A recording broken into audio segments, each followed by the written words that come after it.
Hello, hello. I'm so happy you're with me today. It feels especially meaningful because this is the 200th episode of Extraordinary Creatives. I can hardly believe it. 200 conversations with artists, thinkers, makers and cultural leaders about the strange, beautiful, often messy reality of building a creative life. And I couldn't imagine a better guest to mark this moment than the brilliant John Lloyd. John Lloyd CBE is one of the great creative architects behind some of the most loved comedies of the past 50 years. He began at the BBC in the 1970s and went on to create and shape programmes that have become cultural landmarks. The News Quiz, Not the 9 o'clock News, Blackadder, Spitting Image, and the extraordinary long-running curiosity engine that is QI, now well into its third decade. Along the way, he also co-wrote the original Hitchhiker's Guide to the Galaxy radio series with Douglas Adams, helped shape shows that ran for decades, directed the iconic Genesis Land of Confusion video, and has won more BAFTAs than almost anyone alive, second only by his own delighted admission to Dame Judi Dench. But what struck me most in this conversation isn't just the scale of his career, it's the way he thinks about creativity itself.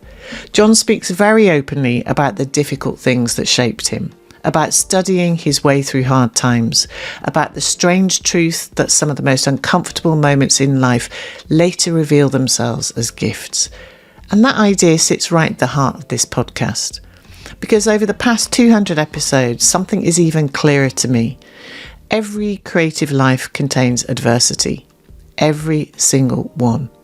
But what distinguishes the artists who keep going is their ability to transform those experiences into fuel, into insight, humour, empathy or invention. John also reminds us of something that feels almost radical in today's culture of instant gratification. Great ideas take time. Some of the shows he created took years to get off the ground. Years persuading people the idea was worth backing. Years refining the concept before the world even saw it. That takes patience, tenacity and a deep belief in the work. We also talk about confidence, not arrogance, but the quiet certainty that you're good at something and that your job is to bring that strength into collaboration with other talented people. And I love that he says something I deeply agree with. Chasing fame is usually the wrong motivation. The real work is serving the idea, serving the audience, serving the curiosity. So whether you're a writer, artist, musician, filmmaker, curator, or simply someone trying to make meaningful work in the world, there's so much wisdom in this conversation. Before we begin, because this is our 200th episode, I have one small favour to ask. We know that many more people listen to this podcast than actually follow or subscribe. So if you've ever enjoyed an episode, or if this podcast has helped you feel less alone on your creative journey, I'd be so grateful if you could follow, subscribe, or leave a review wherever you listen. Those small gestures help the podcast reach more people, and they'll help keep this self-funded project alive for the next 200 episodes. Thank you so much for being here, truly. Now let's begin. Welcome to the Extraordinary Creatives podcast, John. Absolute treat to have you with us today. Thanks, Kerry. So we're going to time travel right back to the beginning, if that's okay, because you've got such an extraordinary body of work and there are some connecting threads. And I'd love to think back to the kind of beginning, if you like, because there are a lot of ingredients that have contributed to some of the things that come through your work. And I wonder if you could tell us a little bit about kind of where you grew up and some of the key people and places that might have shaped and informed your worldview at that early stage. Sure, and I think that's a very good place to start. My dad was a naval officer, very gifted in that area. He had a very good war in motor torpedo boats and was a hero to me as a small boy. And he was the youngest captain in the Navy when he was made up. He was only 37. So he was quite fast track. So we moved around a lot and lived abroad a lot. We lived in Canada when I was 5 and 6 and Gibraltar when I was 2, 3, Malta when I was 9-ish. So lots of foreign travel, and that's definitely been a great influence on me. I pick up languages very fast. I'm more at home in a way abroad than I am at home. I like people. I've learned that everybody's pretty much the same anywhere in the world, underneath the, the accents and the hats they wear and so forth. And so I remember my childhood before I was sort of 9.5 as being incredibly happy. It was, always going somewhere exciting. It was on a troop ship or on a plane. I was one of the few kids when I eventually went to prep school to have been on an aeroplane in, the 1950s. I was one of the few kids in the school who could swim, because I'd been a year in Canada. And so that was just great. I make friends very fast. I'm interested in everything. That has always been part of me and really is where QI comes from, I think. And I'm just going to track back a bit because there was an event very early on in my life where my dad was posted to sea. He was away for nearly 2 years, in fact. And my mum gave birth to twins, my brother and sister, younger, about 2.5 years younger. And she had basically a breakdown trying to cope with 3 little kids under 3. And I only found this out, probably in my 50s, because I went to see a therapist. Not because I was unhappy or depressed or anything, but because my dentist said, you keep grinding your teeth at night, John, and you need to go and see somebody about it because every time I fix your teeth, they get worse again. So I went to see this chap who was absolutely lovely and sort of changed my life. And towards the end of the 6 months, he says, John, I'm actually retiring, I'm afraid. This is going to be our last session. I've decided I'm going to go and build a house in Greece. Oh, interesting. And at that point, he said, and I'm just interested because I've really enjoyed talking to you, and I did enjoy talking to him very much, this chap. He said, why have you come? And I said, well, I don't know. It's because I'm anxious all the time.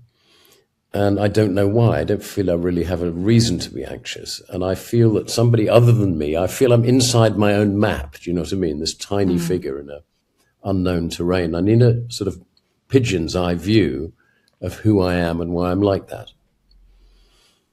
I'm not kidding, Kerry. At that point, I had a kind of epiphany. I've had 3 or 4 of these in my life. I'm standing in this little house in Dover where my mum and the 3 of us kids live, while my dad was away at sea. And my mum is laid flat out on the stairs up to the first floor, crying her eyes out. And upstairs, I can hear my baby brother and sister in their cot, screaming their hearts out. And it was as real to me as like I was watching a movie, And I'm thinking, I'm 2.5. What's happened? Something terrible's happened. Mummy's gone, sick. I don't know what to do. And then I thought, I do know what to do, because I was famous as a little boy. I was very precocious as a small boy, that I knew how to use the telephone. And so I was able to, the family joke was that John picks up the phone to the bakers and goes, hello, Mrs. Brown, it's John here. Please could I have 2 of your sticky buns? That was my party trick. So that's what must have happened. I must have called for help, called the bakers, and they sent somebody round. And my mum put my brother and sister into a sort of baby hotel and swept me up and took me to Gibraltar, where my father was stationed. That's a big event in our family life, both for me and for my brother and sister. And what I worked out as a result of that event, for me, it means that, basic core psychology is you mistake the things that happened to you when you were young for love. So people tend to repeat the pattern because that's what's familiar. You have this with abuse, for example. Yes. Those who are abused abuse in turn and so forth. And so my life pattern has been, because my dad, the other part of the story is that my dad, in my memories, said to me, now, John, you're the man of the house now. You look after your mother and your baby sister and brother, okay? I'm leaving you in charge. Give me a salute, Treat me like a responsible young rating. And my pattern, which I took a while to work out, is that as a result of this one event, I have sought out father figures in life to try and give them service, to try and dedicate my life to their well-being and to do what they ask. And then I generally don't get thanked for it. Because when my father Yeah. returned from home, first of all, he didn't recognize the twins because he left before they were conscious, as it were. And he never said, "Oh, by the way, John, thanks for saving your mum." Now, of course, I don't know that's true because you don't actually remember things under 3. It's what Freud called infantile amnesia. Yes. But that's one of my 2 memories under 3, that and the coronation, when I remember my parents hired a television. I remember that was very young then, 1953, probably 2. Thank you for sharing that, John. I think there's a few things that came up as you were talking. One, which is that actually answers the question that I had bubbling away after watching you speak and hearing you speak so often, which was related to Douglas Adams, actually, and was related to that pattern, and just you spoke once, I can't recall which interview it was that I listened to, but it was about talking about when Douglas sacked you. And the way you spoke about it, and you spoke about it making you feel very angry at the time. And I remember hearing your voice and thinking, and that's interesting because anger was it was one response, but he was such a good friend as well. That I also heard some sadness, and I was thinking, I wonder if that was connected in some way. I'm thinking back to, if I may, when I was at art college, a boyfriend of mine cheated on me, and he'd moved away, and we were having a long distance relationship, and it made me think about the utter despair that kind of brought up. And I remember at the time, because I presented as quite a confident young woman, I think I can remember a lot of friends and even my tutors being quite surprised at how utterly crushed I was by this thing. And I really found it very hard. And actually it didn't take that long because I also had therapy, but I realized it was actually my mum and dad splitting up, when I was younger. And that kind of that movement. And so the weight, and I don't know if you're familiar with Bessel's work, but that the body keeps the score work, which is that different kinds of trauma get stored in the body. Yes, my son and his wife are very keen on that. Interesting. Well, I was, thinking about how if you're a bright spark, because you clearly are, John, anyone who's creative and also a deep thinker, we can intellectualize and have a deep knowledge of our issues or our challenges. But sometimes there are echoes or hangovers that are stored in the body that release themselves in different ways, and it's only when another recognizable instance happens where something's triggered. So what you've shared with me kind of reminds me of that, that actually the sort of the feelings or the experiences, may come back at like almost like an echo in the future because they haven't been fully processed because it wasn't safe to process at the time, Yeah. And I was also struck by that, this idea of you being a fixer, solving a problem at such an early stage, that we get our subconscious dopamine hits from, you did something good. So even if your father didn't tell you, there is evidence that you saved your mum. There's evidence that actually you stepped into the frame and actually were of service. And so the brain will also give us some more patterns like that, we're sort of mediating or, solving things for people. It feels natural. It feels like it comes easily. And I wonder, is that how it's felt for you since that time? You kind of stepped into that role quite naturally? Definitely. It's what I do for a living, is I help other people be better than they thought they could be. Yeah. I think, life of service is something I'm happy about. And actually, I don't expect to be thanked. Producers don't get thanked by and large. And I'm happy with that. I have a kind of Presbyterian streak, which is like, but I know you don't think I did anything except be annoying, but, it's like, look at the work. It was worth doing. It was worth the arguing. It was worth the insistences. Yeah. So, and generally not being thanked doesn't bother me at all. I don't expect it. I don't need it. And I need very little praise indeed. In fact, I'm quite surprised when people praise me. But it does hit hard when it's somebody you're very close to, when it's your father substitute, as it were. I mean, Douglas was not a father figure in any sort of way, but he was enormous. So there was that. He was much bigger than me. And he was sort of somebody very, very gifted, and somebody I was very, very close to, like I was with my dad when I was a little boy.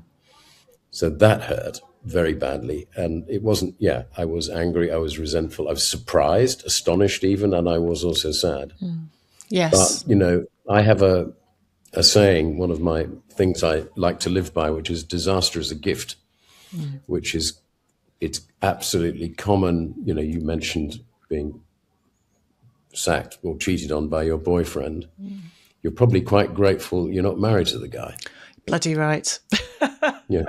And this is the thing, that stuff that at the time seems just impossibly horrible, you often look back in 20 years and say, thank God that happened, because otherwise this would have happened. That would have been an even worse disaster. Absolutely. So with Douglas, it was the worst thing, apart from the experience that I don't consciously remember being 2.5, 2 3/4, roughly.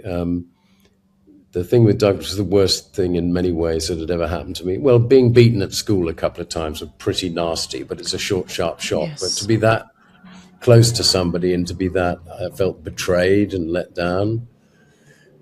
And it happened to me later on in the early 90s. Another friend did that to me, and that sent me into a tailspin for 10 years. But that event was what gave me the second half of my life, of having a crisis of meaning.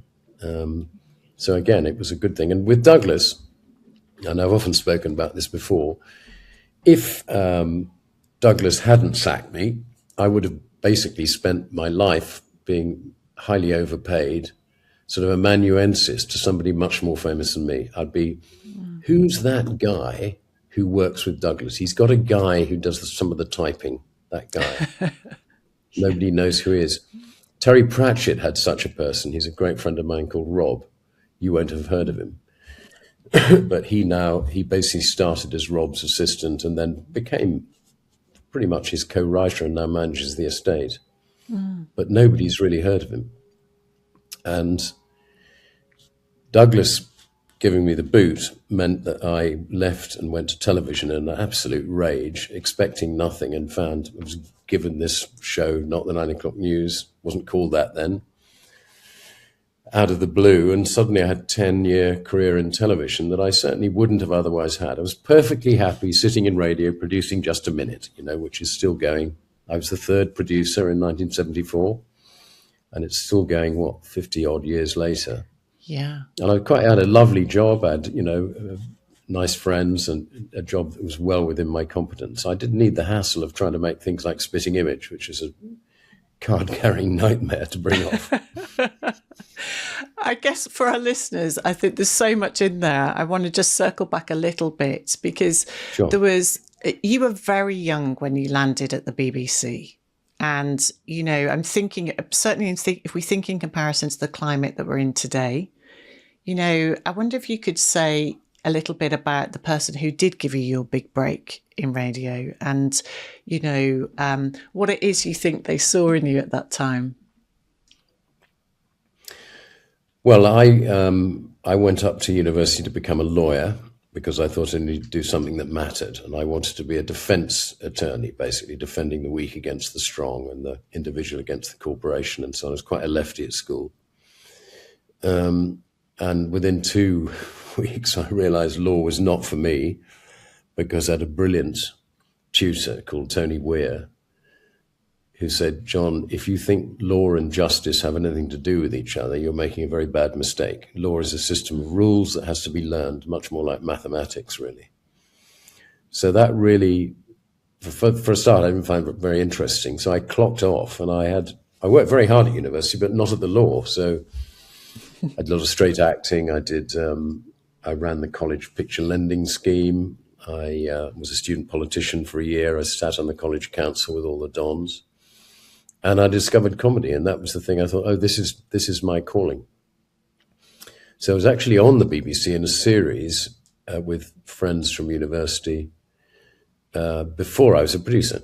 And I decided I'm going to give myself, after I got a very bad law degree, I did get a law degree, but it was a very bad third. I thought I'll give myself a year and see if I can make it as a writer, performer in comedy. And don't forget, in 73 then, it was impossible. There were no stand-ups in their 20s at all, as far as there was one, Jim Davidson, who was 29, and he was the youngest stand-up in the country. You had to be 55 and from the north or Scotland or Ireland. There was no tradition at all of university-educated middle-class kids becoming comedians. Now, obviously, it's absolutely commonplace. Yeah. But so you would have to make it as a writer, essentially. But so very unusual to be performing at 20 or 21, 22 on the radio. And I was sitting in the writer's room one day, and a guy comes in and says, would you like to be a producer? And I go, no, what? Why? They're all incredibly old, and they have tweed suits and smoke pipes.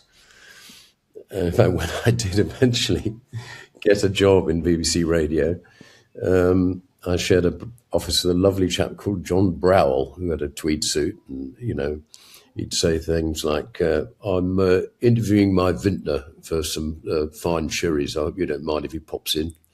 Or I'm having my tailor come round to measure me for a nice waistcoat. But anyway, so this chap said, "Do you want to be a producer?" He wasn't old; he was like probably 30. And I said, "Not really." He said, "Well, I think you can do it." And I said, "I want to be a writer." He said, "You can write as well. I tell you what we'll do. We'll call you trainee producer and staff writer. How about that?" I said, "Okay."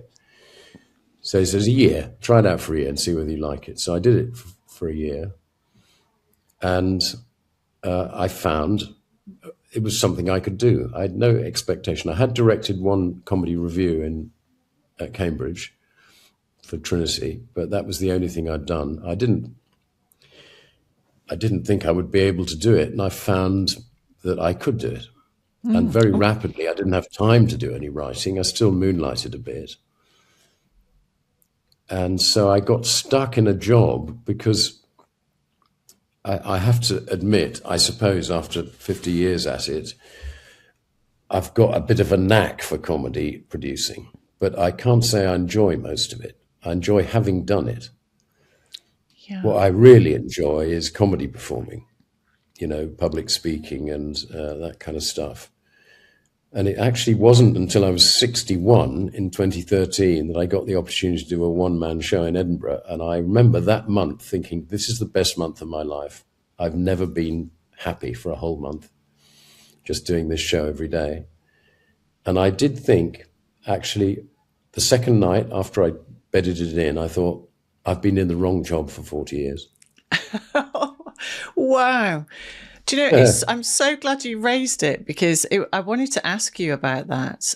There's two things. One, which is all the people who are great at their craft from where I'm sitting and all the people I've spoken to have some experience. If they're in service to others, they've usually done some of the thing they're servicing, the best. So I'm going to give you an example.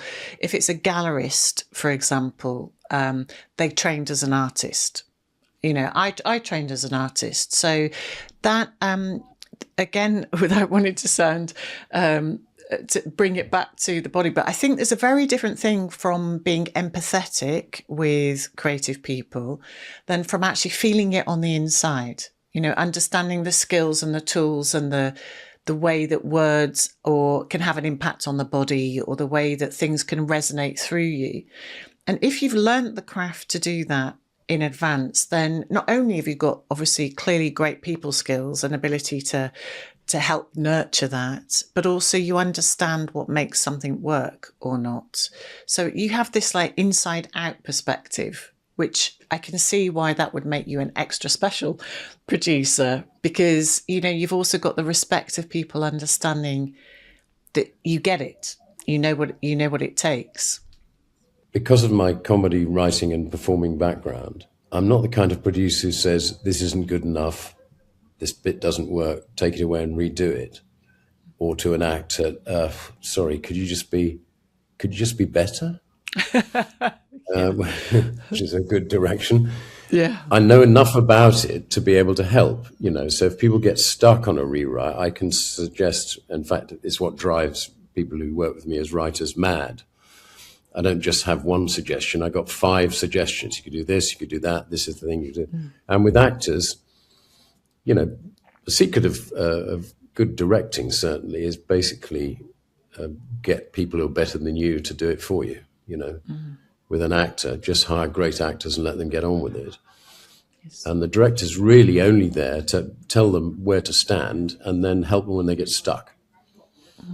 It's not there to do line readings and to think you're better at it than them. But that's the thing. I know enough about it to say, here's a thing that you could try. Let me just show you like this. And certainly in writing, if writers are resistant, I can just take it home and say, well, here, okay, I've just done this little scene for you because I think that does the job that we need to get from point A to point B. I wonder if we could bring that alive for people a bit, John, in terms of an example, because I think there's 2 things. One, which is that you are an ideas person, as you said, as well as somebody who knows how to expand an idea. So I wonder if we could talk about one of the many projects that you've worked on where you've helped refine the ideas to get it to where it needs to. What would your process be for that? Blackadder's a good show, isn't it? I mean, it's lasted a long time. In many ways, it looks better even than it did at the time because we don't really make properly funny sitcoms anymore. We make edgy, dark things and comedy dramas. We don't make stuff which makes you fall off the sofa laughing so much. And so it was quite difficult. There was a lot of fighting, particularly between the actors and writers in terms of disagreement about changing the script, and that's the way I've always kind of worked is, I try and get the best script I can before you go on the set. But if it doesn't work, if the actors say, I don't understand why I'm saying this, my character wouldn't say that, I can help them. And sometimes you need to change the lines. And that can frustrate and even anger writers sometimes. But the tradition I come from is the producer is God. And so I could say to people, I'm sorry, that's not what we're doing this. If you remember Jonathan Ross and Saxgate with that young producer, whatever, and it was referred up, that wouldn't have happened under me. I would have just said, no, we're not doing that. And you could, and people would take it from you, even when you were 22 or 23. Well, the producer said, I can't do it. And they might be annoyed, but there was nothing they could do. Yeah. And there was a piece in Blackadder 3, which is about sort of election special, where Blackadder is trying to get Baldrick elected to, so long ago, to Parliament, I think. And they've identified a constituency which is a rotten borough. And I said to Richard, who was always on set, Richard Curtis, you have to explain what a rotten borough is. And he says, John, well, first of all, I think people know what a rotten borough is. I don't think they do, honestly. I was a historian at school. I know, and you know. But most people won't know. We need to explain. It's a key plot point because it's a corrupt election. And he said, well, I'm sorry, but I just think it would be really boring explaining something that technical. Let's just do the jokes. So I said, well, I think we really need to do it. So I went home and I wrote the scene where Blackadder tries to explain to the Prince Regent what a rotten borough is. And he goes, so Blackadder, what is a robber button? No, rotten borough, sir. And he explains that the electorate is, I can't remember all the lines, it's called Dunny on the Wold, this constituency, and they've only got 3 electors, one of which is a small hen in its late 40s, a dachshund called Colin, and a small hen in her late 40s. And then if you've ever seen, it's a really, I have to say myself, Hugh Laurie really sees it. It was an incredibly funny scene. In fact, one of the funniest scenes in the episode. Yeah. And I remember Richard being quite cross. He said, I suppose you want a credit for that. I said, no, of course not. It's my job, Richard. My job is to help the script be as good as it can be. you were either unwilling or unable to do it, and I sorted it for you. And I think it works very well. So that was a moment. And it was sticky because he was an incredibly conscientious, hardworking, very nice person. And he was hurt. And I don't regret doing the job, but I do regret hurting him. And I can say that about several people I've worked with over the years. At the end of the day, it was worth it because the work is so good, but it's never really worth hurting people if you can avoid it. If you can avoid it. But do you think there was any agreement from Richard in the end that the episode was a stellar episode? We've all patched it up. Everyone gets on very well, but actually Ben Elton is going around the world promoting his autobiography, and there's a lot of Blackadder would have been better if John had left it alone and the actors left it alone, which I'm afraid I've tried over the years to reduce the number of opinions that I hold, and it's not my opinion that it would not have been better. That's just a fact. It's what gives it a thing, because it was not created, Blackadder, in a traditional way, which is usually the writer's word is holy writ and is left alone.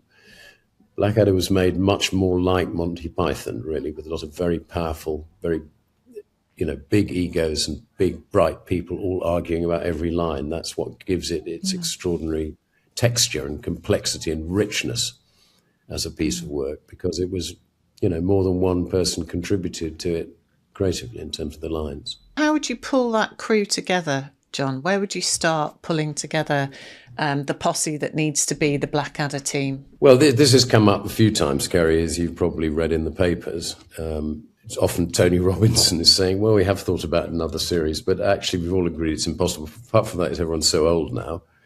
Although there was the idea of doing, years ago, one set in World War II, which was going to be basically Dad's Army, where they're all a platoon in the Home Guard, and they're kidnapped by a German submarine, which happens in Dad's Army, and taken to Colditz, where they have to escape, which was a very good idea. But one of the difficulties with Blackadder was that when we started, Rowan was already getting to be pretty famous, but Richard was, Rowan's writer, essentially, and we'd all done Not the 9 O'Clock News together, so we had a bit of a rep. We'd won a BAFTA. But we used a lot of people, famous actors we didn't know, and it was, there were some very good things about the first series of Blackadder. It won an Emmy, for example, but it wasn't right. It wasn't really right. And so Ben Elton came on board, to my great pleasure, because I'd known Ben from other contexts and thought it was a great idea.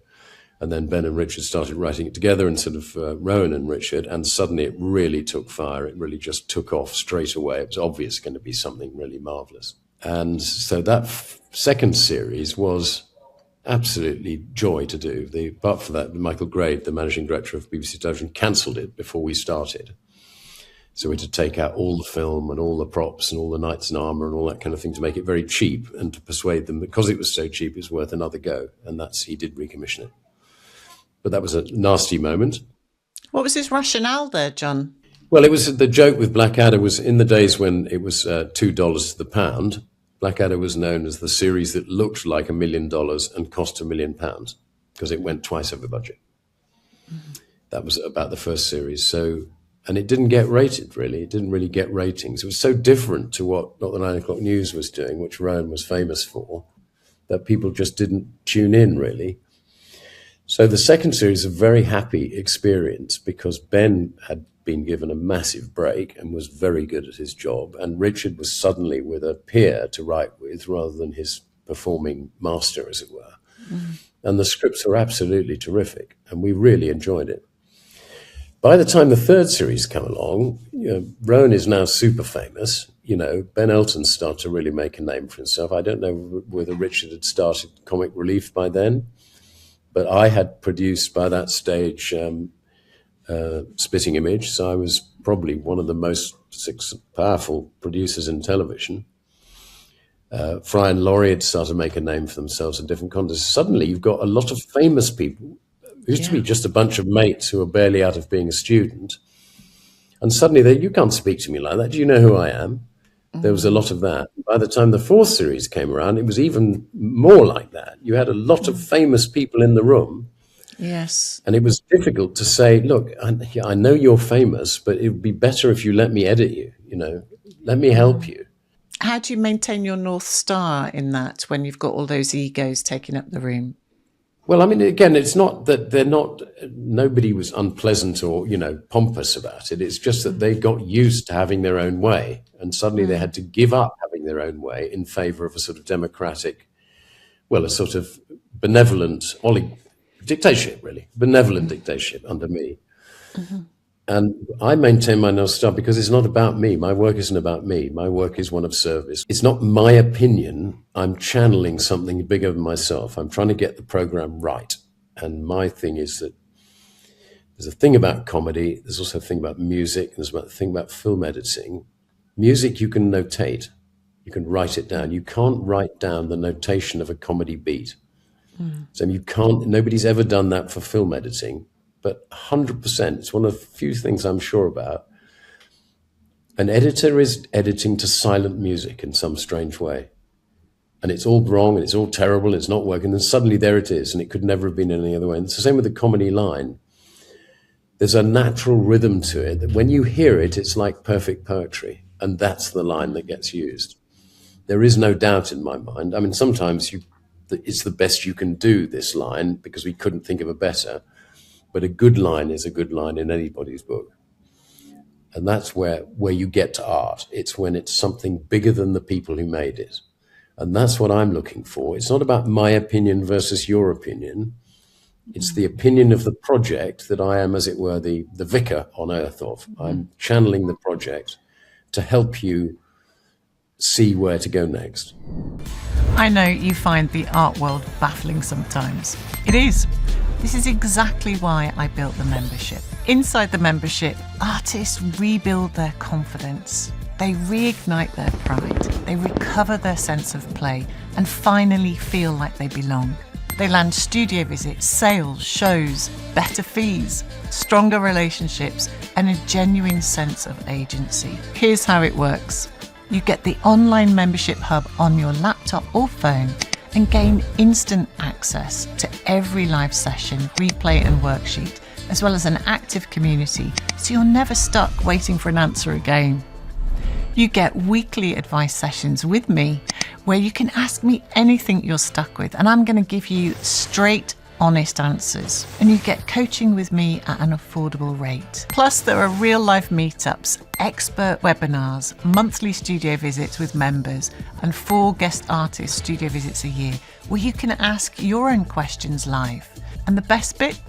It's an affordable price every month and you can cancel anytime. So please don't keep struggling on a loan. Try it. 2 months from now, you could have answers to things that have been holding you back for years. I mean, I love the way you speak about creativity, kind of, and that magical moment, the sweet spot, the unexpected thing. And I think that's incredibly important. But you've had so many hits, it would be hard not to say that you have a pattern. There's not many people that have had so many consistently high level hits under their belt, and we've got the BAFTAs to prove it. Is it two more than Judi Dench? Is that still right? No, one less. One less than Judi Dench. It's 10. So I think, for all of our creative people listening, I think I'd like to unpack that a little bit, because there's the technical stuff in terms of, if you get great people in a room together, then there's the technical understanding of kind of how how language can perform. And I think you've got a real sweet spot and talent for understanding how language can affect change in a room and in a space. So there are skills that you can learn. There is some things that are, that maybe you're born with. And then there's a mixture of understanding patterns in things. And I wonder if pattern recognition is something in your ability to draw that out to make something better. Yes, as I say, I think you are I had a great film editor. I worked in New Zealand for about 6 weeks making some ads as a director, and they were complicated. And my Kiwi editor said, "John, let the movie tell you." And that's what I do. It's not me being right. It's the rightness comes through you. My son Harry's a very gifted songwriter, and he, like, believe it or not, Mozart, said, "I don't really write them, Dad. They just arrive and I write them down." And that you'll hear Noel Gallagher say that, for example. He said that famously on Desert Island Discs. There's a man up in the sky with a bucket of songs that he pours into my head. Musicians, that's a very well attested thing. I remember being on a show, it was actually the Chris Evans show on the radio, and Brian Cox, the physicist, was on there. And I was about plugging this show I was telling you about up in Edinburgh. And I was interested in some very strange things. And I talked about Harry saying he's sort of writing songs. And Brian said rather cynically, "So what, you mean channeling, John? You mean he channels the songs?" And I said, "Yeah, exactly. That's exactly what I mean, Brian." And the musician, Chris Evans, is the band leader in the studio. So that's exactly what I do. She wasn't supposed to speak. She couldn't help herself saying, "That's exactly what happens to me when I write a song." You know, Mozart used to say, "I've never composed a note. I only listen to God." And, you know, the prodigious output of that guy, there wouldn't have been time to write that if he had to struggle as, you know, Handel's Messiah, you know, took him 10 years or something. He could only have done it if he could literally have just written it down. And that has to come from somewhere else. It has to come from, you know, my great friend Peter Cook, one of the finest comedians ever. I never saw him pick up a pencil. I never saw Peter do any work. He just simply opened a bottle of vodka and started talking, and it all came out. So the vodka helped the creative flow. Well, I think that's what, in a way, yes, Kerry, because it's letting go. It's breaking. It's why a lot of writers, Peter's unusual, I think, that he could write or perform with a lot of under his skin, but a lot of writers drink too much. They don't write while they are drunk, but they write the next morning when they're hungover, because the synapses are all fuzzy and they find pathways that a logical person wouldn't discover. Yes. So it's definitely, I think pattern recognition beat, you know, they say I pick up languages very good. I can hear the sounds of things, and 5 years in radio gives you a training. I can hear the tiniest sound edit mistake, tiny. I hear them all the time. And that's the thing, that you're looking for something mysterious and intuitive, which is rightness. So two things I'm going to tell you about in the unwritten novels that I'm still fiddling around with after 35 years. There's a great university at the heart of these novels, the greatest university in the universe. And there are two ideas for disciplines in there. One is called archaeology, which is the idea that nothing in art is ever invented, it's only rediscovered. So a creative person is like an archaeologist going into the desert and shoveling mountains of sand, and eventually you find a stone lump under the ground. It's the paw of a lion, and you brush it away, and then you dig a little bit more, and there's a whole, you know, there's the leg of the lion, and then there's the whole, and there's the Sphinx. And that's what creative people are doing. They're really rediscovering. It's in a novel, because I'm not saying it's true, but it's like that. And the other idea that I like in that book is the other study is called orthology, which orthology is the study of rightness. They teach students how to know when something's right. You'll know as an artist yourself, one of the hardest things of a painter is how do you know when the painting is finished? An orthologist can tell you straight away, no, that one. No, that one. Of course, it's a fiction that you could train people to have that kind of amazing intuition. Well, no, there is something in that, because I think, like you, I think there is a skill and a craft. And I would say, if you practice deep listening, that's my job, is to listen deeply, which means you're paying attention with not just your ears, with your whole body, and you're, you know, sort of really trying to tune into what's being said and what's not being said. And I think if you practice a craft like that, or like you listening for the kind of the flow of a language or an expression, you study it to such a point that it becomes more intuitive. And I think what you're talking about, that rightness, like I know because I've looked at thousands and thousands and thousands of artists' work over 35 years, on top of me practicing myself, I can tell you exactly where someone's stuck. You know, I can see in the language of their art or their craft or their writing or their performance, I can see where they're inhibited. And so very often that kind of tuning fork thing that you're talking about, which is where you don't know what it is just yet that's making it sticky for or hard for them to let go of the inhibition, but you know it's not right.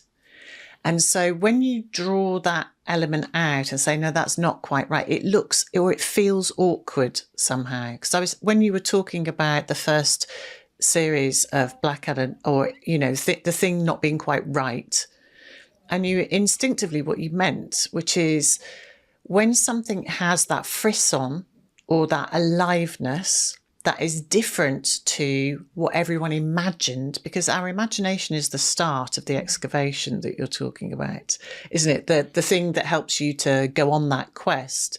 But when you start excavating, you see something in the sand that you've never imagined you might find. And it's so startling that you can't help but keep digging. And it's the energy that you bring to that excavation combined with the thing itself that creates that kind of aliveness, if you like. And so I really understand what you're talking about. But I think that that hunch, or that, I don't know where you get yours, John, you know, like when you get that sudden surprise, like, yeah, yes, that's it. Like, where do you feel it? You know, where do you get your sense? I'm holding my stomach at the moment because that's where I feel it. I feel it in my stomach first when I know that somebody's got the thing being the slightly, it's a totally different version of the thing than we'd been expecting. Does that make sense?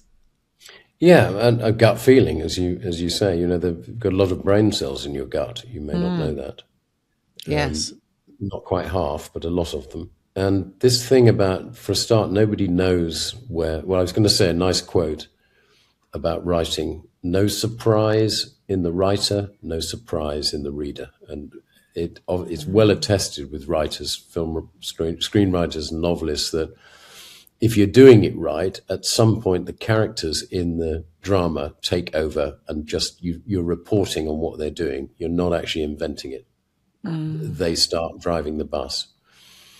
And I think that is something, you know, again, it's not, great art is not really about the person. The person is the funnel, you know, the channel, the radio set that is receiving something great. That's what I believe. It works for me. Yes. It's also a lovely thing because nobody knows where ideas come from. And I don't take credit. I don't think they're not my ideas. The ideas come from space, as Thomas Edison said.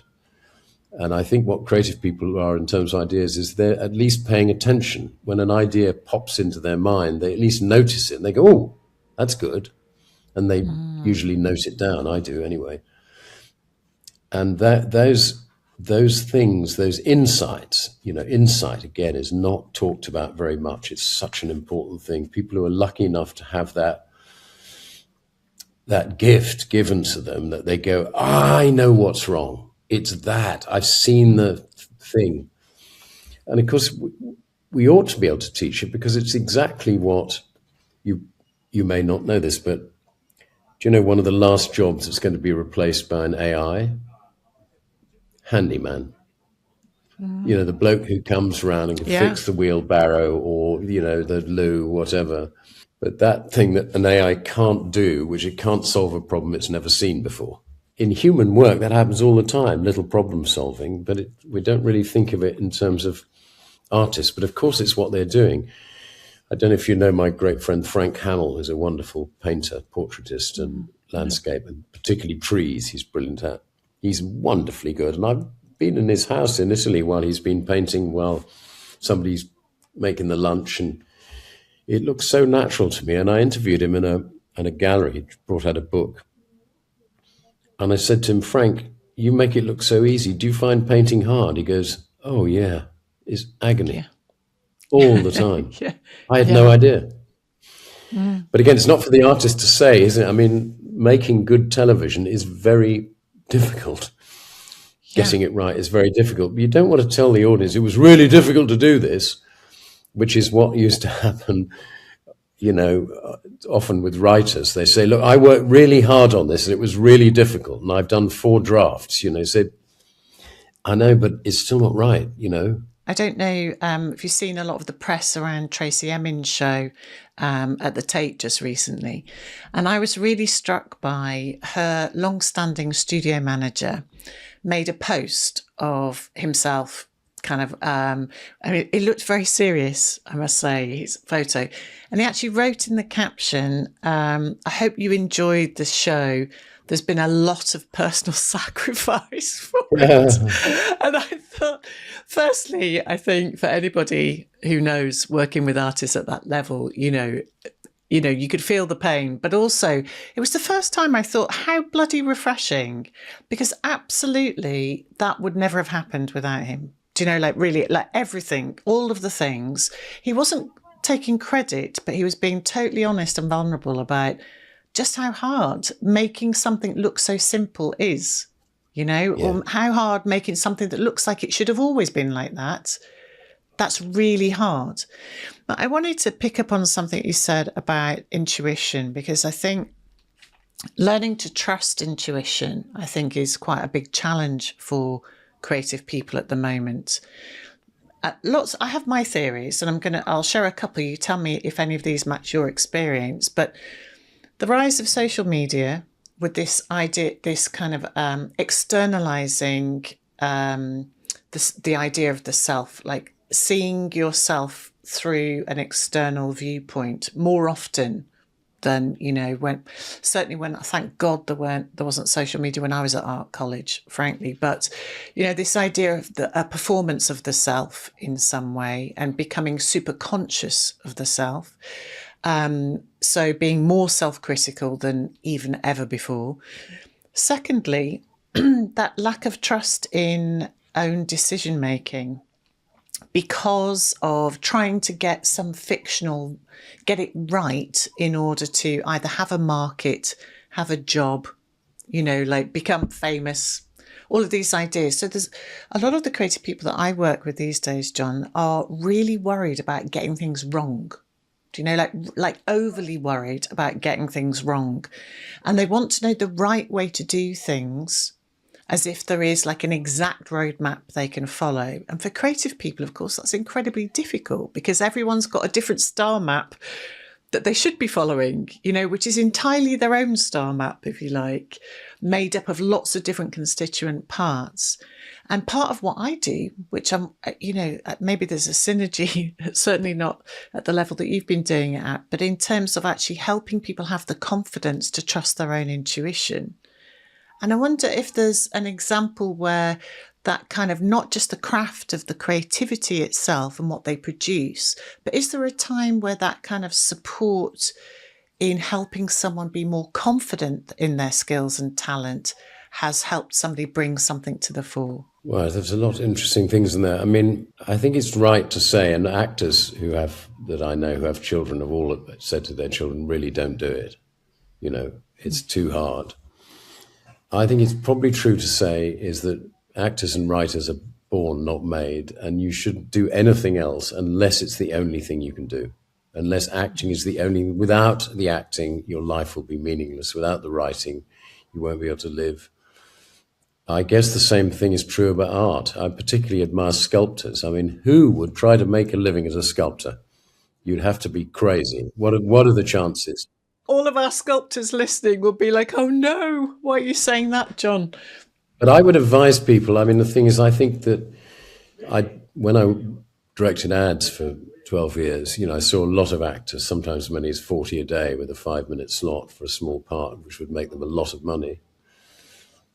And I used to sort of triage actors into 3 kinds, okay? There's a lot of actors a bit like me. They can take simple direction. They can do voices. They've got, they're sort of personable and intelligent and easy to work with and all that. And then there are the people who shouldn't go anywhere near acting. They're not actors. They're people who mummy or daddy told them they're very good looking when they were small, and they're quite vain people, and they don't have any of the craft. They don't. Acting's not about you. It's about being somebody else. So egotistical and vain people. You want to say, honestly, take up basket weaving. You'd be better off, honestly. You will make a living. And then, of course, the third kind of actor are the geniuses, people who are able to read lines in a way you would never have expected, who are magicians, who inhabit the character so completely that the actor's no longer in the room. And those people, that's a small number, and those people are wonderful to work with. And there's sort of no point in directing them because they're always going to be much better at it than you are. Can you give us an example of one that comes to mind? Miranda Richardson, who played Queenie in the second series of Blackadder, Jim Broadbent, who's been in Blackadder. Yes. These people they often in rehearsal, you think, they don't seem to be even trying. And then the minute the camera's on, they're on stage, it's like, it's just magic, it's just marvelous. I worked with Jeff Goldblum making some Holston Pills ads in LA.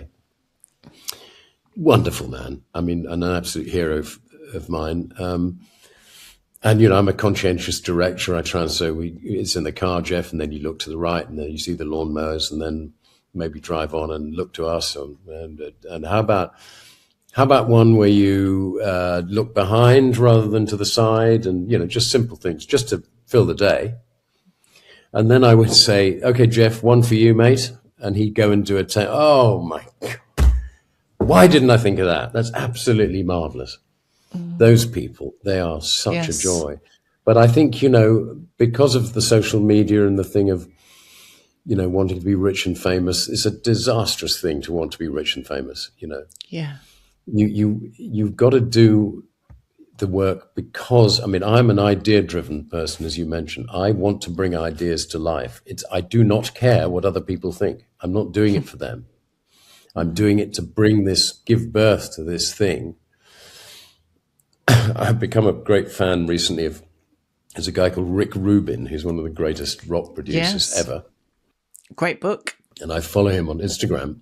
And he's so wise, this guy, and so normal and sensible and kind. And he says, when doing the work, you must not think about the outcome. Don't think, is this going to be a number one hit? Is it going to, tour the world? When you're doing the work is the thing itself. That's all you concentrate on. I completely agree with that. Yeah.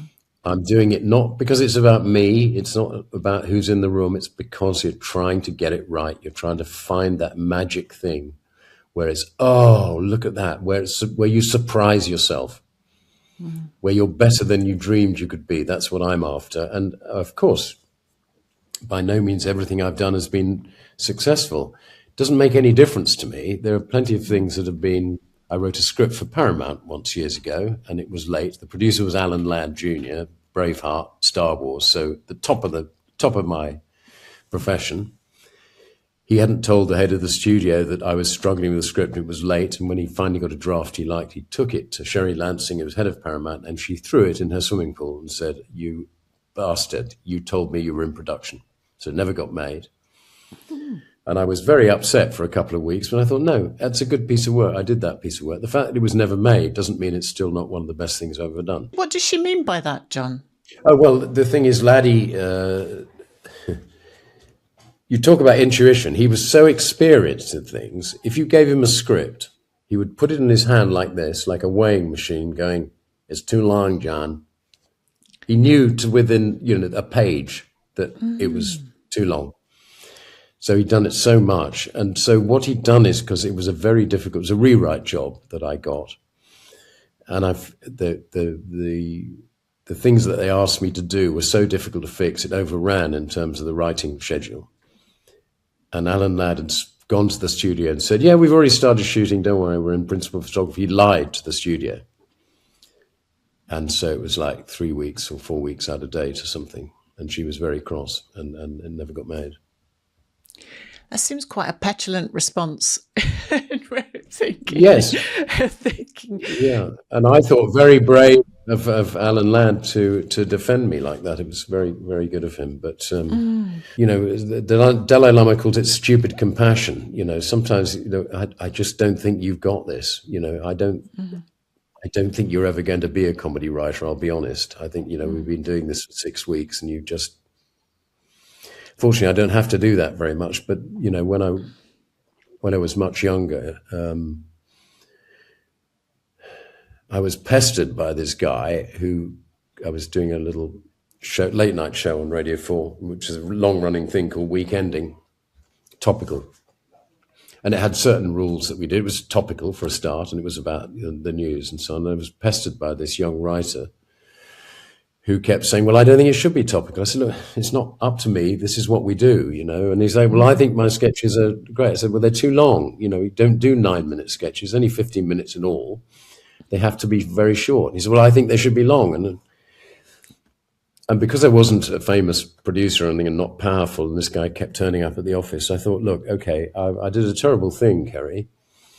I printed the script, one of his sketches, knowing it wasn't any good in the running order, and gave it to the actors. It was Roneo'd off in those days, on a machine. Oh, yes. And they did the first 2 or 3 sketches, and they went really well because I was good at my job and a good editor. And then up came this guy, and I asked him to the studio, and he sat behind me in the gallery. And they started reading this script, and they said, John, what is this shit? Who's this? Who wrote this? This is rubbish. This is not up to your usual standard. I can't believe this. This is awful. This is so unfunny. I never saw him again, obviously, but what a terribly cruel thing to do. But don't take my word for it. And it's often the thing, obviously, that's part of the burden of being a producer, is the writer thinks, well, I think it's good, but mate, I'm here, I'm your doctor, I'm your plumber, I'm your psychiatrist. I'm here to help you understand that, it's one of the things in therapy is everybody wants to be better and nobody wants to change. And it commonly happens to me that people, usually on jobs I don't do, but they say, you're a comedy genius, we'd love to work with you. And you say, okay, what is it? Okay, fine, let's have a look. And I say, well, okay, this doesn't really work because that, and then this is too long here. And they go, hang on, why are you saying these things? I said, well, I thought I was a comedy genius. He said, yeah, but we just want you to make it funny. I said, I am making it funny because I'm making it shorter and taking this out and putting that in there. No, we want you to make it funny without changing it. Yes. Well, that can't be done, mate. Sorry. Yes. The plot doesn't make any sense. This isn't literate. That bit is too expensive. There's 100 reasons why this doesn't work. And that's the thing is, and particularly in advertising, people will say, well, that's just your opinion. I say, but you have never made a comedy film ever in your life. And I've made hundreds of hours of comedy television and radio and written books and so on. My experience is worth something, and you're paying me £10,000 a day to be right. And you don't want to take any of my advice. Well, it's not going to work then. If you do it the way you want to do it, it will sink without trace. And that happened quite often, actually. Yeah. And it's really sad that people see your professional behavior as annoying and just egotism. That's what they see it as. And it isn't. I don't have an ego at work. Of course, at home, you can have, fights with the wife or arguments with the children. I'm just as vulnerable as anybody else. But at work, because it's not me doing it, I'm speaking on behalf of something other than me in order to protect the writers and the performers from disaster. Yeah. So I just wanted to, if we can, as we come towards the end, I think I'm really interested in rebuilding things for yourself that led to QI. Sort of there was a pivotal moment that, and you touched on it earlier, where you said you had a 10-year hiatus. And you almost like the $1 Million Man or the Bionic Woman, whichever way you want to look at it. I think we all have those moments where sometimes I wanted to send you this picture, by the way, which is by a previous guest on the podcast, an artist called Eleanor Morton. And I showed her painting in my gallery in London many moons ago, and it was called The Gift of Shit. And I wanted to send it to you because I think you've touched on it as well, which is those tough times that we all get given where we have to find our way through it. And sometimes the only way through it is through it, right? And so you work through something in order to get to QI, which has obviously become an incredibly successful endeavour. And you have a whole company dedicated to that now. But I wonder if you could kind of give us a window into a tipping point for you and what led to that. What led to the crisis, you mean? Well, what led to, well, we could touch on that, but really it's that what you moved through to re-nurture your creativity. Okay, well, I was going along fine, happily married, discovered directing ads, was suddenly I was, having been very poorly paid for a long time, I was suddenly extremely well paid, overpaid perhaps, but I've discovered directing ads was something, I won't claim to be good at many things, but I was very good at that. The neatness and the tidiness suited me very well. Anyway, I was unfairly dismissed from a big series, and which has involved people I knew very well, and I was very, very hurt. And I woke up on Christmas Eve, 1993, saying, I can't see the point of going on. I looked at my office, which was then covered with awards. I won lots of awards, as you mentioned. And I thought, is this my life? 40 pieces of stupid cardboard under glass. Is that it?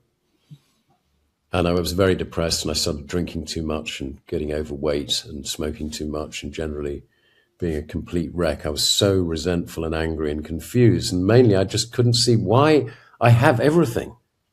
You know, we had a cool flat in London, a tiny little country cottage and a car, 2 wonderful kids, and plenty of money.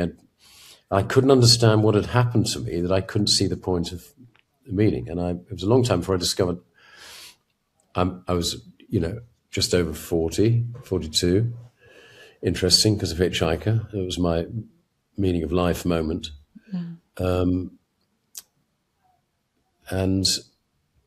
so I was just very confused. And eventually it took a couple of years. So I thought, well, obviously I'm the problem here. It's me who's the problem. And as a lifelong problem solver, I need to solve the problem of me. And I need to find out, is there anywhere in human history somebody who's got a better idea for going on being alive other than he who dies with the most toys wins, which I basically live by. I didn't think I was. I wasn't particularly egotistical or greedy or vain or anything, but I wanted to be best. I wanted to win all the prizes and so on. And it stopped delivering for me completely.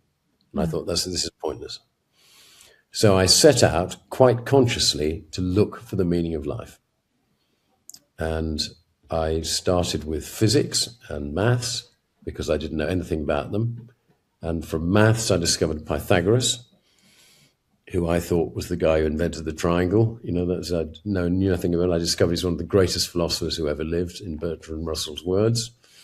So I discovered Greek philosophy, and from that Roman philosophy and Stoicism, and then Zen, and I studied a lot of comparative religion. And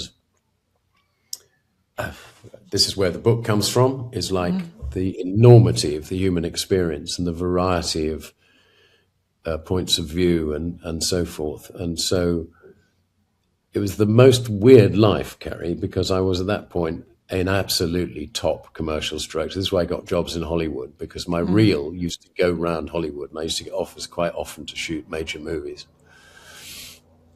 So I would be shooting a cheese ad in Australia or a lager ad in Brazil 1 minute, and then rushing home to read Spinoza and Heidegger in the evenings, or study the Bhagavad Gita, or read about Shinto. Very strange life. And over the years, it was about 10 years, I suppose, after the first 3 years, which were just miserable, the next 7 years was I suddenly had a whole other thing. I went to Iceland, for example, doing some commercials with Billy Connolly. What an amazing country. Everywhere I went, the country was nothing like the cliche I'd been told to expect. There aren't any Eskimos in Iceland. They don't all look like Bjork. It's a very, very civilized, very beautiful, very strange country. And I've completely fell in love with it. And I read all the sagas in the evenings, and I brought home lots of books about Iceland. I read Icelandic poetry. And you thought, gosh, this is the thing that I started to realize. And I thought I was clever clogs at school. I was a scholar and then a senior scholar, and I got to Cambridge without really trying. And I got to be 42 thinking I was, thinking I don't think I'm brilliant or anything, but I'm pretty conventionally smart. And for example, I was the only boy at King's Canterbury. We all had to do an IQ test. I was the only boy, and I was the senior scholar at the time, who wasn't told what their IQ was. Everybody else knew. And that thought, it can only be two things. Either it's so low that they regretted giving me the scholarship, it's embarrassing, or it's too high and I'll be cocky if I know what it is. But I thought, I got to Cambridge. I know I'm not a genius or anything, but I'm conventionally reasonably, I'm a safe pair of hands. I'm quite sensible. I get things done on time. And the thing that really came upon with this business crisis, I didn't know anything. I was shocked. I was horrified to find I really didn't know anything. I didn't at the time really know what the difference between a molecule and an atom was. And when I say these things in after dinner speeches, famous CEOs look at the table because they don't know either. If you're not a scientist, you don't know. Yeah. Most people don't know that air is mainly nitrogen. Every school child knows that who's done science lessons, but adults don't know that. Yeah. They don't even know what nitrogen is, except it comes in packets of crisps. So the thing is, what happened to me was that I spent 10 years essentially in the wilderness, didn't make any television, just ads, making a lot of money, reading a lot of everything, but building a huge collection of books. And then one day I was sitting down to start writing this novel. I thought, well, okay, I've done enough ads now. We've got plenty of money in the bank. We're living in the country with kids in the village school. I can write the book. I've got the time. And literally, as I put my pen to paper, this idea arrived from space and went into the top of my head, like I've often said, like a boiled egg opening. And it was QI, quite interesting. It stands for quite interesting, but it's also the opposite of IQ. It's a different way of looking at things, a back to front way of looking at things. And also QI, Qi in Chinese, stands for the life force. So it really matters. And I've talked about channeling before, but this thing arrived in my head, 3 hours of it. And I started making things. We could do educational videos. We could do radio and television. Obviously, we could do a university chair at Oxford, the chair of interesting. So the Royal Quite Interesting Society. We have a chain of shops. We will start schools, QI schools. It completely changed the way people are educated. I could not understand what had happened. And it happened all over a morning. I wrote it down as fast as I could write. And I called Alex, my best friend, who was then a merchant banker, and said, Alex, he's totally different to me. Alex is sensible, phlegmatic, honorable, straight. He doesn't have mad ideas. He does a job very well. He's a really good guy. And I said, can I come and see you? Because I've just had this idea. I think I've had the idea of my life. And I want another view on it. And so we met in a pub halfway between our houses in Oxfordshire. And I told him the idea of about an hour. And he said, I'll take 20%. I said, what, you're going to give me a lot of money? He goes, no, you're my friend. I won't give you any money, but I'll take 20% and I'll work on it with you. I said, okay. So he spent 3 months. He was, working in a major London bank at the time, merchant bank, privately, secretly on his work computer, trying to work out how much a television channel would cost. We were going to call it the Interesting Channel. And he thought that was the way to go. And at that time, we thought it was going to cost about 20 million, 99, to start one. It never happened, actually. But that's what convinced me that if Alex liked it, who thinks completely different to me, is interested in totally different things, if the two of us agree. And I was so sure the idea was good that I didn't tell anyone else about it for 2 years, because I thought, what if anyone pinches it? The idea that everything in the universe, without exception, is interesting if looked at for long enough, closely enough, or from the right angle. And we're in our 24th year at the moment, 24th series, and nobody has come close to replicating it because it takes so much work. Yes. To find the stuff about a potato, that people think a potato, they're really boring. Oh, they're not. Did you know potatoes have 2 more chromosomes than people? I did not. The same as a gorilla, okay? Gorillas and potatoes have more chromosomes than people. Interesting. I do know that you can make music out of potatoes. because I had an artist who made a musical instrument out of potatoes at my gallery many moons ago. Oh, amazing. Yeah. A potato phone. What was it called? Potato Well, that's phone? no, but it's a good question. I am thinking about that idea and testing it on somebody who's very different to you. That's something I encourage artists to do all the time, because in a way, you're preempting the audience for the idea, aren't you? So you're thinking about, well, if somebody who's not, obsessed by the same kind of thing as me gets a buzz out of this thing, then it's going to fly with some different kinds of people. So he didn't do the television show with you, but you did convince some other people to do the show with you. Yeah, it was very difficult on the whole. The small group of people who did it, we used to call them the 5%ers. About 5% of people got it straight away, and the other people, I don't even understand what you're talking about. It's meaningless. What do you mean, what you find interesting? No, what is interesting? No, you're saying what you find interesting. No. And they didn't get it at all. And it's very unusual for me because, it sounds arrogant, but I actually don't care what other people think of my stuff. I already know what I think about it. If people say I didn't like the first series of Blackadder, I agree. It's, it was a bit messy and we hadn't quite got the formula right. And if people say I never liked Blackadder the Third, I say, well, I have to disagree with you. That's a very fine piece of work. Because again, it's nothing to do with me. I can say that because it's not me. Yes. Yeah. As an actor, if I get even a not quite good review, I'm very hurt for weeks. I'm very vulnerable as a performer. People say I didn't think your speech was funny. I don't know what to do with myself. People don't like an episode of QI. I either agree with them or I don't agree with them. It doesn't sway me at all. Yes. And it sounds arrogant, but actually it's the most respect you can give to your audience this is what I truly think is wonderful. Same for a painter or a composer, anything else like that. Because you won't get there unless you are somehow, because you mentioned the self earlier.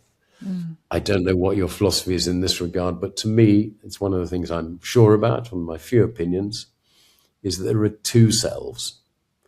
There's the little yucky person in your head who's always telling you what to do and resenting things, regretting things, dreaming about being rich and all that.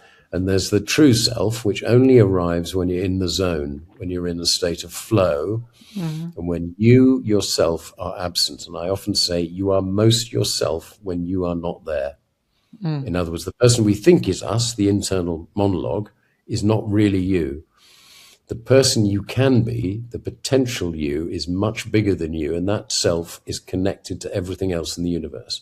And that's why artists who are able to channel that insight, that intuition, become part of something much larger than themselves, and they are in some strange way almost being puppeteered by something, and that's when it gets really good. So if you've got that sort of phone connection to the mainframe, as it were, it's your job to bring it forth, I think. And it's not because when I say I don't care what other people think, it's because it's not the I that cares. It's nothing to do with me. This is something I'm representing this on behalf of something that's not me. Yes. I often encourage artists to think about their work once it's made, like they're introducing a really wonderful friend at a party, because, to get out of the idea that it's them, because it feels like them sometimes, but it's just come from them. I wonder, is that the reason that you decided not to host Have I Got News for You and you let Angus Deaton do it instead? Because you were scheduled to do that, weren't you? Yeah, well, I didn't really enjoy any of the process. So that, first of all, they sent me shopping and they made me wear a suit that I would never have chosen. And they made me wear some red shoes, which were cool. I would never have chosen those. I said, why do I need shoes? I'm under the desk, you'll never see my knees. And then I had to read an auto cue that had been pre-scripted. And I had done the news quiz, which is the radio equivalent, as a presenter. I was the producer, but Barry Norman was on a holiday and I cheated. I made myself the presenter quite illegally and loved it. But what I loved about it was I ad-libbed it. And I didn't want to read an auto cue.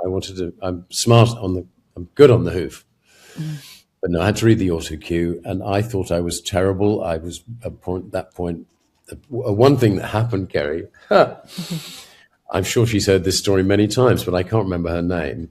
I went into television makeup, which obviously I'd never been before. I was a producer, and she was just putting the powder on, and she said, "Oh, you're losing your hair." I said, "What?" How I rude. was just a 40, I think, just one. And she said, "Look, it's going thin here on the temples and there's a little bit at the back." I said, "No." She said, "Yeah, well, definitely, yeah. No. Well, never mind. We'll just give it a little bit of a comb." So I went out, obviously terrified to present this television program, knowing that I was bald and egg and everyone was laughing at me. So I wasn't in a good mood, and the haircut was horrible. I thought I looked ugly. I thought I wasn't very good because I was constrained by the auto cue, which I didn't have that actor's gift of looking as if you're not reading the auto cue. Yes. And afterwards, I said to Jimmy, the producer, I don't think it's very good. I didn't think it was very good. And he was rude, a bit short with me. I said, "Jimmy, I don't need this stuff. Yeah. I don't really want to do the job. I've got a very much better paid job, and I've done the news quiz. I did it for years, and I just feel I'm repeating myself." So he lost his temper and said, "Well, fine, piss off." Which is silly. If he'd been nice to me, I'd have mollified a bit and said, "Oh, no, Yes. sorry, I was in a bad mood. I just didn't really enjoy the shoes, and I'm sure I'll be better next time with a bit of rehearsal." But he lost his temper, and it was very difficult for him because the BBC were appalled, because I was in what it was, 1990, I think. I was famous in the BBC and elsewhere for having done Blackadder, Splitting Image, and Not the 9 O'Clock News all in a row, and making myself a real name as a new commercials director. Yeah. And I was hot. I was offered all the big jobs all over the world, and Jimmy, because he was short-tempered, let me go, and they very nearly didn't get made. Angus wasn't the only person they approached. Sandy Toksvig apparently did a pilot for it. It was actually a disaster for them, and they very nearly came to grief. But again, disaster is a gift. Angus was much better at the job than I ever would have been, ever. He was a master at it. That's so interesting. One thing quickly, when you said about actually becoming aware of your physicality, if you like, Yeah. I think that's one of the quickest ways to stop being in flow, right? It's just suddenly, because that's when the eye suddenly that you were talking about, when it moves into your consciousness, and actually you're not going to be able to just move freely like water's flowing through you. And so not only did the makeup lady do something that obviously is quite unusual to be so Yes, very tactless. very tactless, but also absolutely not what you need to become aware of yourself, because obviously all the magic is inside you, and actually nobody would have noticed those things that you're so conscious of, but actually usually there's something else at play. I don't know if you've experienced this, John, but like you said, we talked about the gift of shit, very often the better thing is waiting for you. So, sometimes there's external things at play. Sometimes there's some internal things. Like part of you knew that it wasn't your thing. The sort of reason of the shoes feel more important at the time, but they were a clue that really it wasn't something that you wanted. I will always be honest with people. I say, I can do this for you. If I say I can do it, I mean that. I will often say as a director, this is outside my area of expertise. I can think of 2 directors who do this better than me. And the other thing was I had a go in the late 80s. I did very successfully fronted a couple of shows. That's why I got the job, because they could see I could do it. It was an arts show called South of Watford. And I did a couple of editions of the holiday program going to Romania and Monument Valley in the States. And I did like it, but it was too easy for me. I thought, I have a thing, as I said, Presbyterian streak.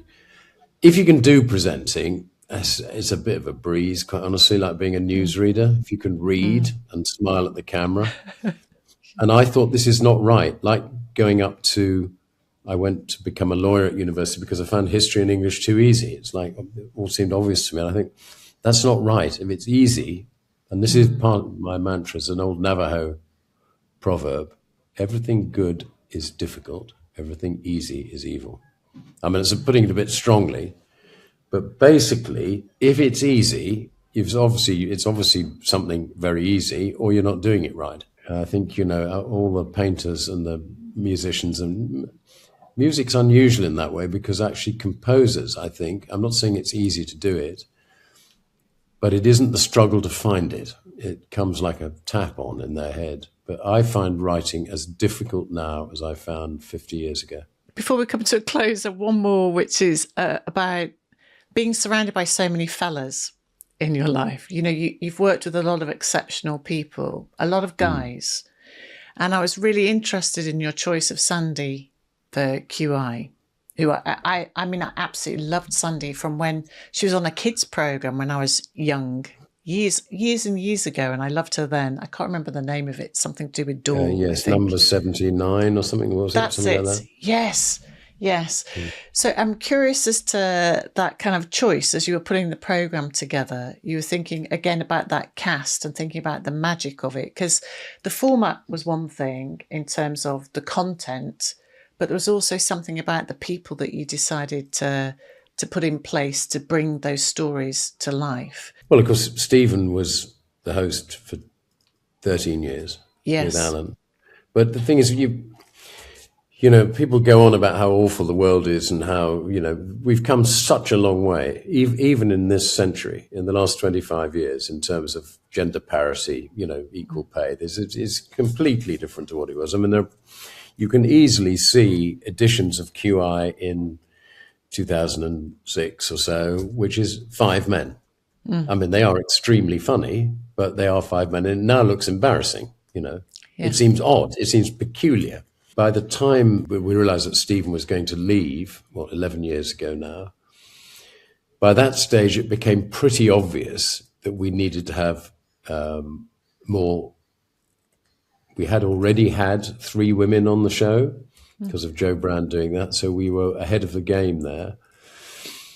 It's really what you can sell to upstairs. But we talked about, we had a short list of about 6 people, and we, in the office, talked about it for over a year, and I became sure that Sandy was the person.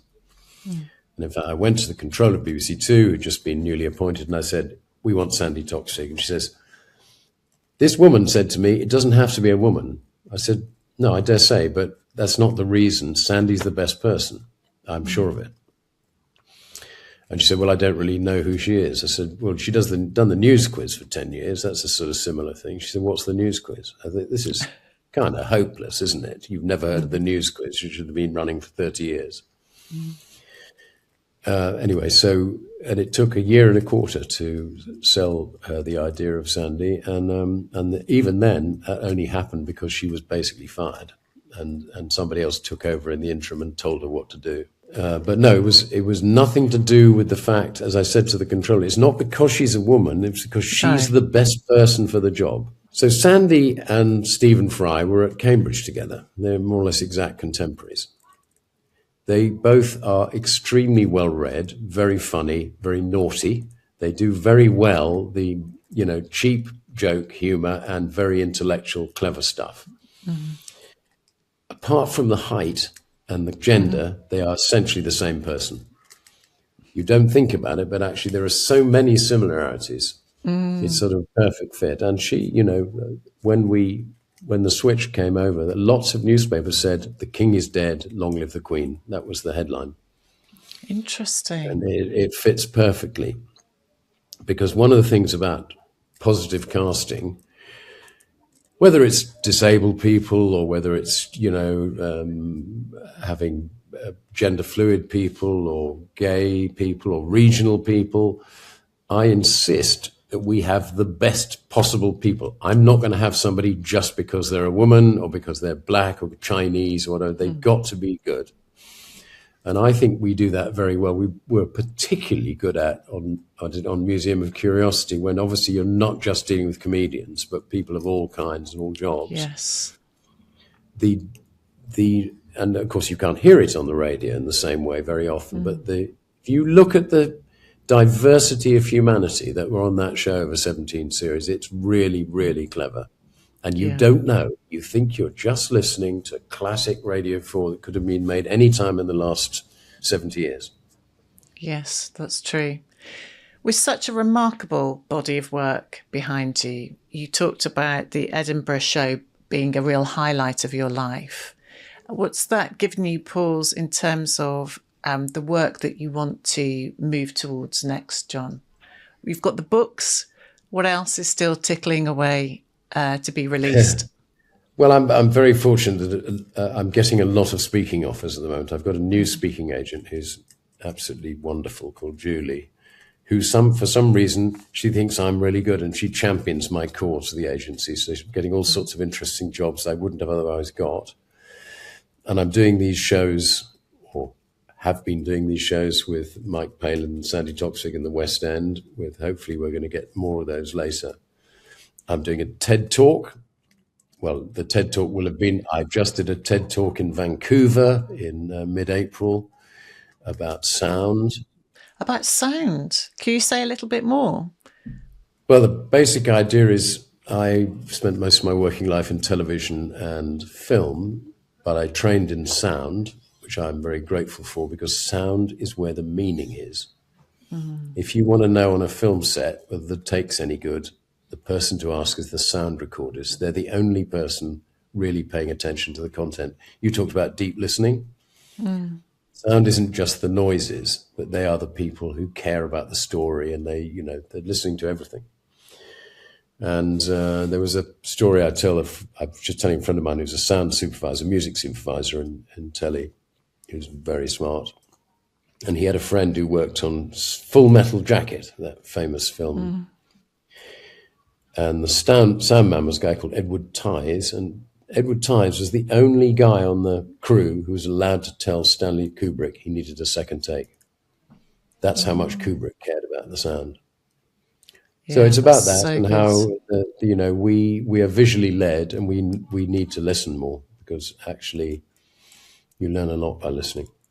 Yeah, it's a beautiful. So there's place. That, and then there's these 4 novels that I've been sitting on for 35 years now, and I really need to get those started, I think, because I want to know what happens in them.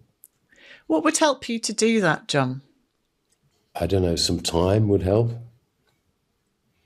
My wife is retiring from QI. She's the managing director, QI Limited.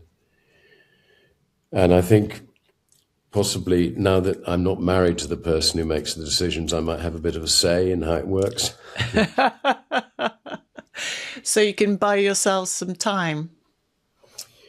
Well, I think it's more that, Sarah's done an absolutely brilliant job in the years she's been running it, but I think the climate's changing very fast, and I think where we put our effort needs to be thought about. Mm. What the company, if a company's been running 25 years, companies tend to forget what they're for after that time. They're just, they're basically making income in order to pay the salaries, and you're sort of on a hamster wheel. And sometimes you need to sort of take everyone away for a weekend and say, does anyone actually like doing this? Or is there any point in doing this? A sort of time and motion study, I think, would help. Well, I really look forward to seeing at least one of those books in the not too distant future. Thank you. How can people stay connected with your work, John? Well, I don't have a website or anything. I'm on Instagram as at John Lloyd QI, all one word. You also have the QI website and No Such Thing as a Fish. QI.com, you can go on. No Such Thing as a Fish, our wonderful QI podcast. That's the best thing we do, in my opinion. I'm sometimes on that, but I'm not a great self-publicist. I'm going to encourage people to listen to the episodes with you on, because actually I think there's a lot that comes through. Your diverse range of knowledge, I think, comes through that. And actually you can see all of your DNA through all of the work that you've done, I think, comes through the process of osmosis in every aspect of that program, I think. So thank you so much for giving us so much of your time, John. It's been an absolute pleasure. And look forward to seeing what the creative next moves are. Thanks so much. Thanks, Kerry. So that was the brilliant John Lloyd. What I loved about this conversation is how deeply honest it is about the long game of creativity. So often today we're told that success should be quick, viral, immediate. But John's career reminds us that some of the most meaningful cultural work takes years, sometimes decades, of persistence, patience and belief before it finds its audience. He also offers something incredibly liberating, the permission to acknowledge your strengths, to recognise what you're good at and then place that talent in service of ideas and collaboration.